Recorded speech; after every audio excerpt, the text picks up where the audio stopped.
There we go, recording in progress. We'll call our August 18th, 2021 Emergency Planning Committee meeting to order. And to begin, we'd like to respectfully acknowledge that this morning's meeting is being held on the traditional territory of the Wasanich First Nations. And with that, if I could have a motion to adopt today's agenda. So moved. There we go. It's all good. Excellent. And I'll just add in respect to today's agenda, we'll move, we mentioned cooling centers, but we'll have a little bit more of a robust discussion on cooling center debrief, as well as more of a generalized discussion about our heat response plan under new business. And then we'll move on to just a motion to adopt our July 21st Emergency Planning Committee meeting minutes. Marvelous. Everyone's throwing their hands up. I believe Laurel was at the last meeting too. Or she might need She to did, be added. yes. Okay. I added her as well. She emailed me, so thank you. Okay. Yes, you wouldn't want to not be included in one of these, get recognition for attendance in one of these meetings. So no, good stuff. Not just tech support in the background. Exactly. All right. So we don't have a lot to go through. It's been focused on a couple of obviously kind of higher acuity events, and a lot of other things have kind of been pushed to the side during these circumstances. But we have had continued interaction with our senior care facilities, and they're doing well. So we have no issues there. Our UBCM emergency evacuations grant is still with our consultants, so that's ongoing, kind of in the background. The COVID clinic is continuing to be a going concern. We have checked in, and we've not been made aware of any concerns or staffing issues or any issues that they're having, which is obviously positive. Our Resilient Cities application with the United Nations obviously has just kind of been put way off the corner of our desk while we deal with some more pressing things while we're kind of short-staffed here. And we have committed to updating our hazard risks and vulnerability analysis. And obviously it's very timely with the advent of requiring heat response plans and other things. And it's at that juncture, that 3-year juncture, to update our risks and vulnerability profile. So we've already discussed that with Jim Lamort, and it'll probably be a late September, early October project.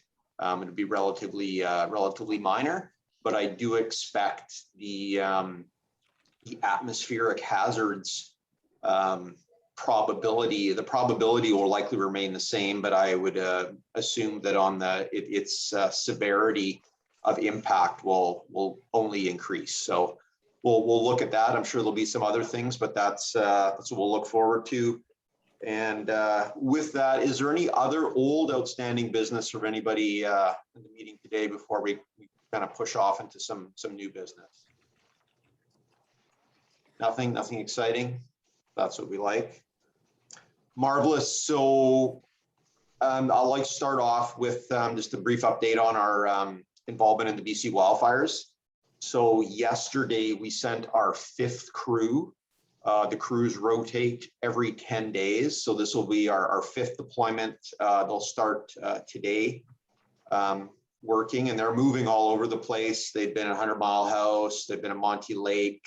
They might be moving to Kelowna. They're all over the place right now. So we have 4 people coming home today, and we have a new crew of 3 starting today. 2 as a Sydney apparatus is staying up there. 2 members from the town of Sydney and 1 member from the Royal Fire Department are deploying on our truck. So that's our 5th deployment. And I know watching the meeting on Monday that I know our RCMP detachment is also contributing members up there as well. And I don't know if Sergeant Cook, if you want to add anything to that, or what your staffing profile looks like up there right now. Well, we're being left relatively alone because of our commitment to Fairy Creek operations. And we're always looking at 1 or 2 bodies a week that are up in Fairy Creek. So Island District has been given somewhat of a pass with the fire deployments, but our Indigenous policing services are being tasked with working with Indigenous communities in the interior around the fire zones. So we are sending one of our Indigenous policing members maybe once or twice a month. So we've got another one coming up at the end of the month. Good.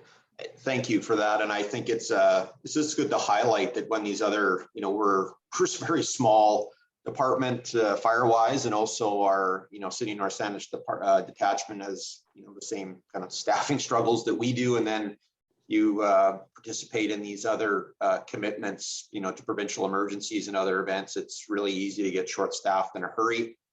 I can recollect being in the interior, way up at Burns Lake, on an inland ferry, and I ran into a couple of the Sydney detachment members in 2018, which was pretty neat. So it's great to see that we can kind of catch up with each other at all these different emergencies. Little town, I think, punching well above its weight. So just kind of a highlight that we're contributing, we're doing lots, but it does leave us taxed here, to say the least. So that's all I have. And also I would just add that we did have a member of our PMO ESS team did deploy to the Kamloops Center, and got some really good firsthand experience working in the ESS reception center.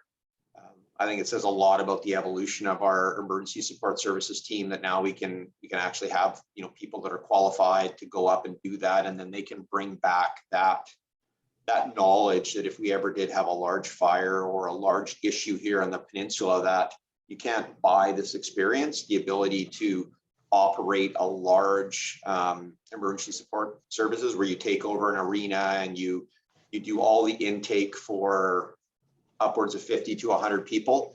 That's fantastic experience for us to have in our community. They're very, very capable for the small single family dwelling structure fire where there's, perhaps relocating a family and getting them back on their feet. But adding this capacity that if we had a larger scale event on the peninsula that we could add that, I think has been really, really a great opportunity. So, and we've also had some members that have been supporting the wildfire ESS functions on a virtual basis as well.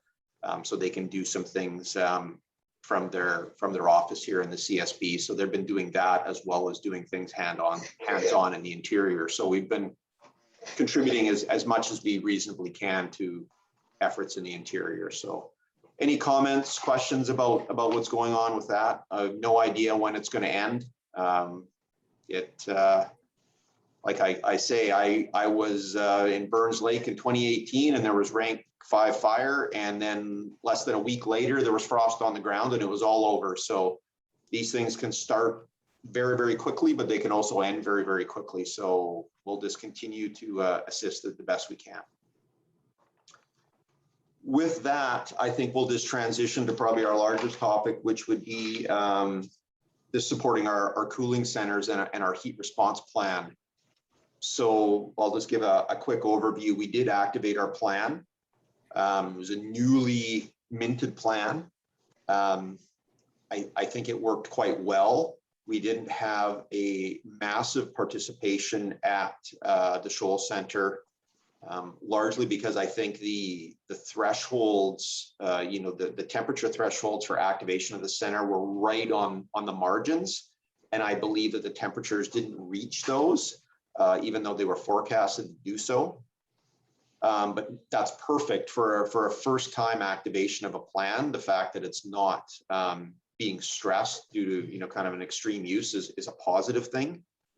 And I would say that our ability to publicize our heat response plan, having a plan, having that recognized by VHA and the 811 nurse line system was very positive, because we did get really good feedback. There were some at-risk seniors that were advised, basically they said, I have these symptoms, I live in this condominium, it doesn't have air conditioning, et cetera, and they were told to report to the Shoal Center for to cool off, to get some water, to get some cooling strategies to take back to their apartments and the like, which we all had in place.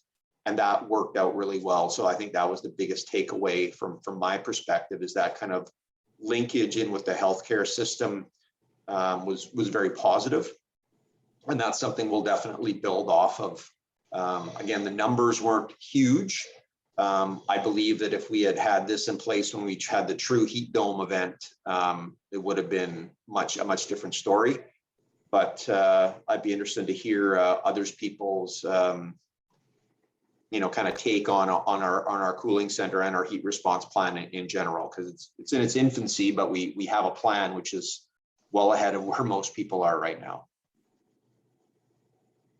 Yes. I'd like to make a comment about the tents with the misting. So I was at the airport at the airport playground at the weekend. I'd gone for a run and I come around and the misting is coming out, but there's not anybody there. So, I mean, it's nice to have that, but it'd be nice if they could have some kind of system where it could be controlled, because it just seemed like an awful lot of waste of water, especially with water restrictions. Yeah, and again, I would say that the whole misting in the tent scenario is a municipality of North Saanich. So that wasn't our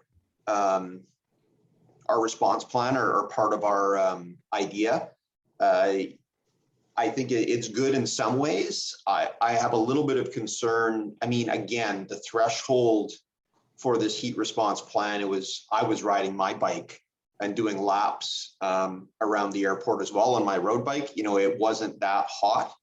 But if it truly was, the information from the Ministry of Health is to avoid strenuous exercise and not be out in the environment. So if it was truly like that heat dome event, setting up a misting station that kind of encourages you to cool off after vigorous exercise is contrary to the recommendation of public health. So again, it's not our municipality. I think it's, it was a good thing. I think, if there's some kids wanting to cool off, it's almost like kind of our spray park. On kind of a hot day, I'd look at it through that context, but not in a true heat dome emergency where people are actually, numerous people are getting ill and there's, lots of increased hospitalizations due to heat stress. I don't really see, I don't see a lot of these. Yeah, it was nice to have, but just the fact that it was still going when there was nobody there. Yeah, again, any other comments? Mr. Hissick, and then we'll go to Councillor O'Keefe. We should make sure we publicize this at every opportunity so that the community knows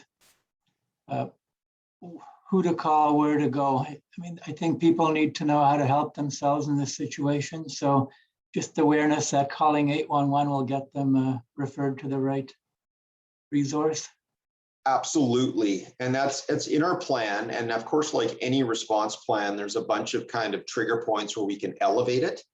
And that was kind of at my discretion. If we were at not 29, which is probably closer to 25 degrees, but if we were actually at that heat, the previous kind of heat dome where it was, almost 40 degrees and the temperatures were well above 20 overnight, there's provisions in our plan to obviously continue with, vigorous social media, being on Check 6 News, CFAX, all of those things, but also open. Our EOC has the capacity for a call center. And during the first, kind of busy days of COVID in our level 2 EOC, we did have a dedicated line that provided specific information. So we would push that information out as well. We didn't staff the EOC to that capacity, but we could ramp it up and add staff that if somebody called in and said, oh, I'm feeling these symptoms, we have a script built into our plan that said, if you're feeling these symptoms, you call 811. If you want assistance or a place to cool off, you go to the Shoal Center, or if it's that, if we ramp the plan up to have multiple sites, if you're on the west side, we provide, the address for the one on the west side or the east side. So we'd be able to kind of elevate that and be able to kind of make the plan more robust if we had to. Okay. Councillor O'Keefe. Thank you. Some of the things that have been covered, mainly, communications, and I think you touched on it. Because I had noticed in the plan that Radio Sydney is mentioned, but there wasn't mention of other organizations like CFAC, CBC. So my understanding is that you're adding those in, so that's good. I was listening to the CBC that day, and they were announcing cooling centers that were open. So it sounds like they do provide that service, so that's good. Also, yeah, in regards to communications, I was thinking about families and children. And so it seems like we have a pretty good network in regards to getting things out to seniors. And then I'm wondering how we can, get more out to kids, like the comment earlier made about, people knowing about, well, it was the North Saanich thing, but the spray park thing there, or giving them information, just anecdotal information.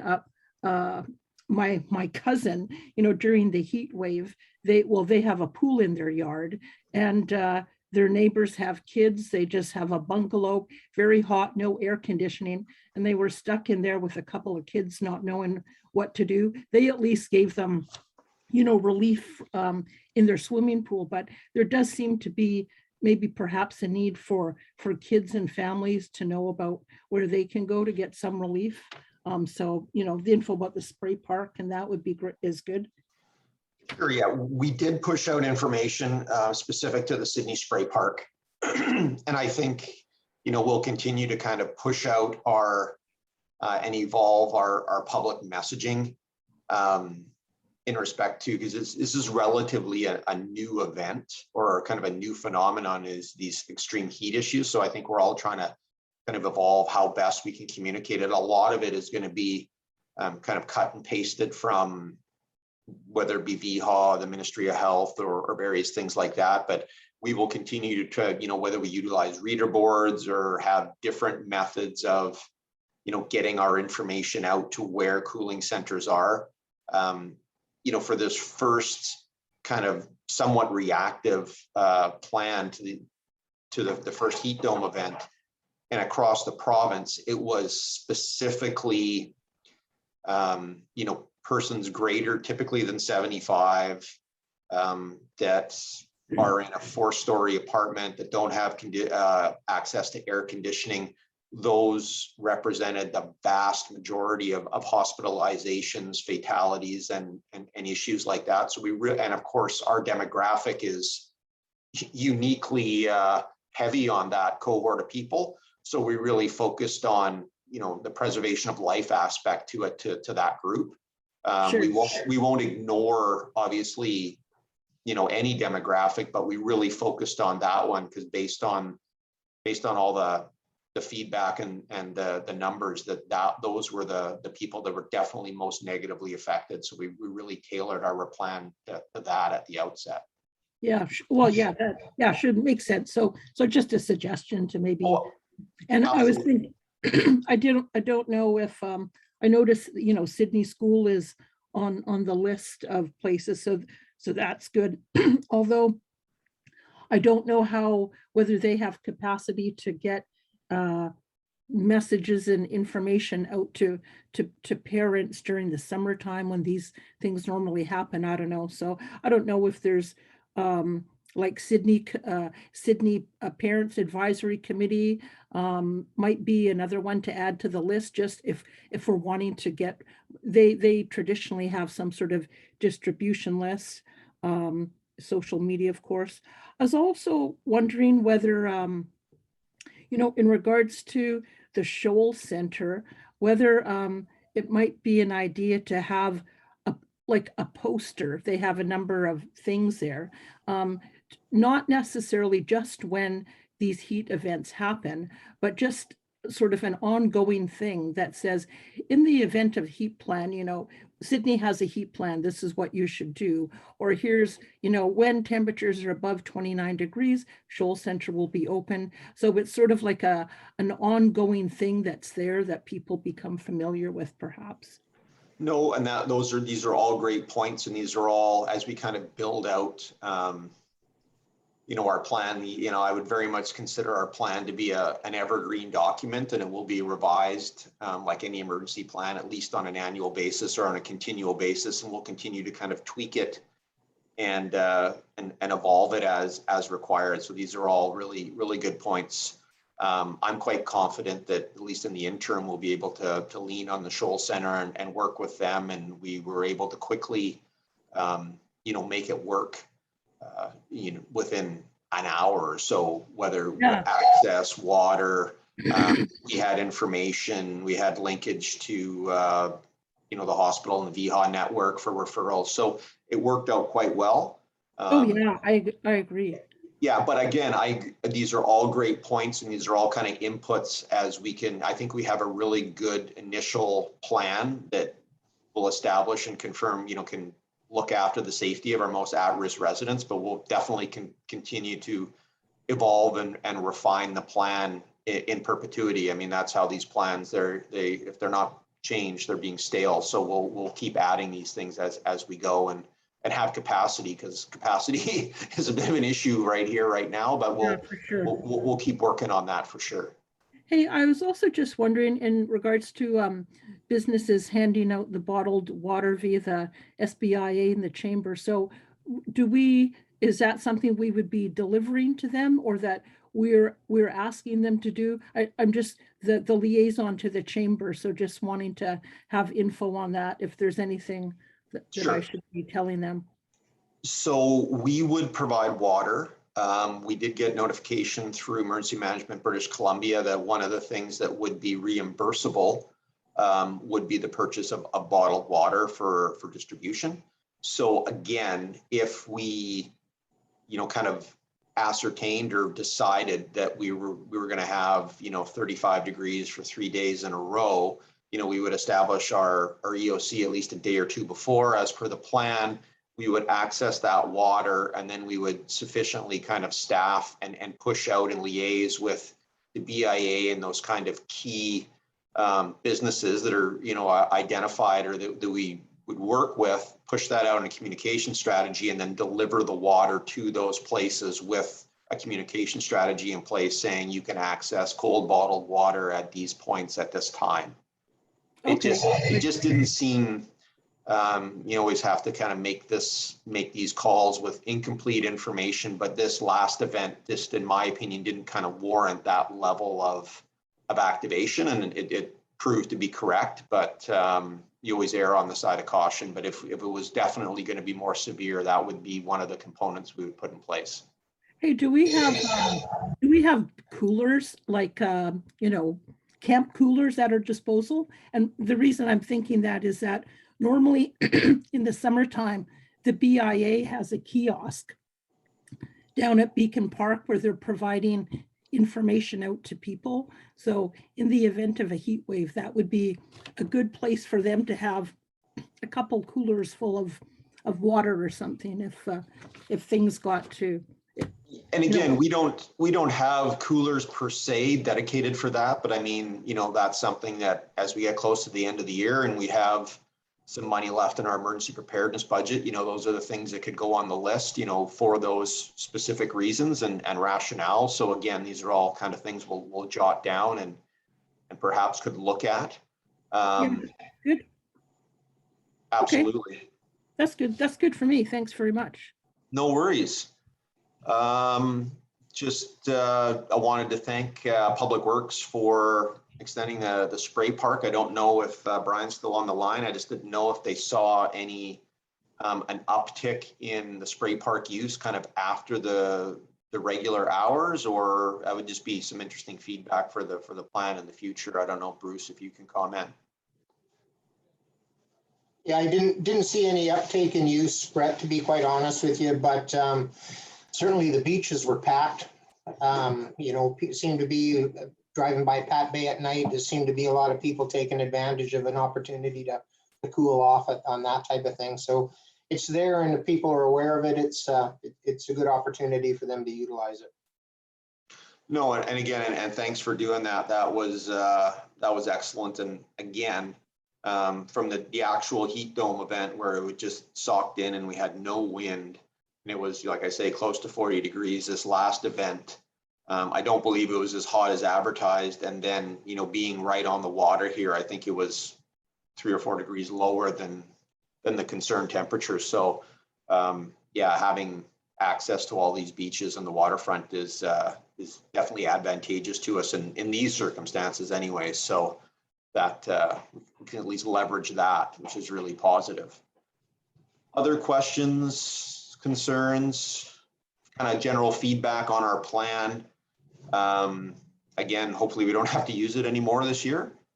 That'd be my sincere hope, but we'll definitely, you know, go through this and incorporate our plan and, you know, little changes in our plan, and our hazard risk of vulnerability analysis will be updated, like I say, in the fall, and that'll probably incorporate and result in a few little tweaks to this heat response plan as well, which is not a bad thing. So any other questions specific to the heat response plan, wildfires, pandemics, other natural disasters we're presently dealing with?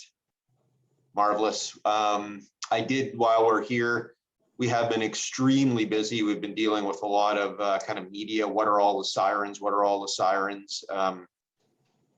On Tuesday, we did 15 calls, which is very, very busy for us. And, you know, we've been averaging about 6 to 7 calls a day prior to that. So it's really unprecedented call volume from a fire perspective. I know the ambulance service has been very busy. I'm sure the RCMP has been very busy. So if you are approached by anyone, you know, people are coming up to me on the street and saying, you know, what's going on? It's just unprecedented call volume for us right now. And we're just kind of running from call to call. So we'll do our best and hopefully it kind of calms down. Yes, Councillor O'Keefe. Thanks. Yes, thanks for bringing that up, because I get that question a lot. What's all the sirens? So is there, is it because of, was it because of the heat, or is there a particular trend on particular things? Or is it just more people living here now, so more things to attend to? You know, I don't think there's one particular, you know, focus there. Looking at, you know, the nice thing about our dispatch provider is we're provided very detailed metrics in respect to call type, time, day, the whole 9 yards. We can look at all that in very, very close detail. But over the last month, definitely we've seen an increase in medical aid calls. I'm sure some of that's due to the heat. There's no doubt that some of that is due to just the increase in populace. You know, the population in built form is outgrowing the ability for emergency services to provide service, quite frankly. And you know, that's a challenge. And there's a bunch of other things as well. So it's we're kind of running from call to call, but we're keeping up for now. So I think it's a whole, it's a sum of a bunch of things, whether it's fire calls, medical aid calls, assist the public calls. They're kind of all almost spread evenly amongst all those different call types. Okay. I was wondering, on Monday, we had a report from the RCMP. They outline, you know, all the different types of calls and categories and stuff.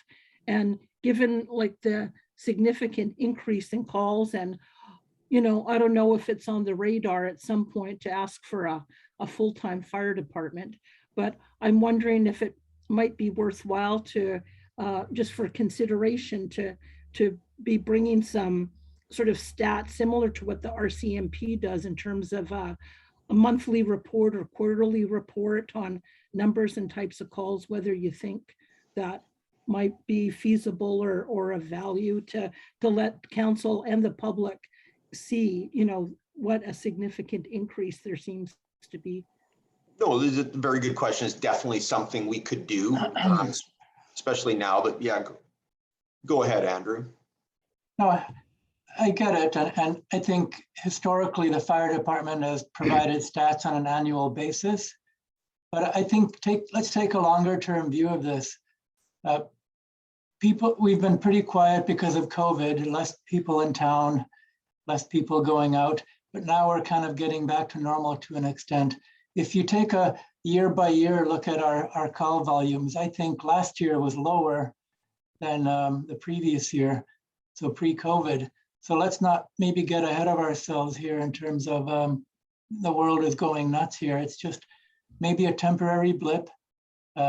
We do, as you say, have the great statistics from our dispatch, and let's provide those on a regular basis. Yeah, no, those are all very, very good points, Andrew. And like you say, our call volumes were down last year as a result of less medical aid calls being dispatched to fire services, largely to preserve. Remember, we didn't have enough masks, we didn't have enough PPE, so they didn't want to send to emergency services, even though it was required to burn PPE. So we saw a significant decrease in that. So yeah, I spoke to council before about staffing, and we don't, full-time fire department is not on the cards from a financial perspective, but previous options have been provided to provide more robust coverage for a reasonable price, and we could revisit that. But yeah, we're doing okay, but it's busy, and that's largely just answering what all the sirens have been lately. It's been busy. Any other questions, concerns? We're kind of a round table. Marvelous. Well, I would like to thank everybody for their participation today. And Paige, do you have our next meeting date there? I believe it is September 16th. September 16th. I believe so. You believe so? Well, we'll get that out. Yeah. Excellent. Well, we'll get that out to everybody, and as well as the meeting minutes. And thank you, everybody, for their participation today. Thank you. Goodbye. Take care. Take care, Thank you, folks. Brett. Bye, everybody.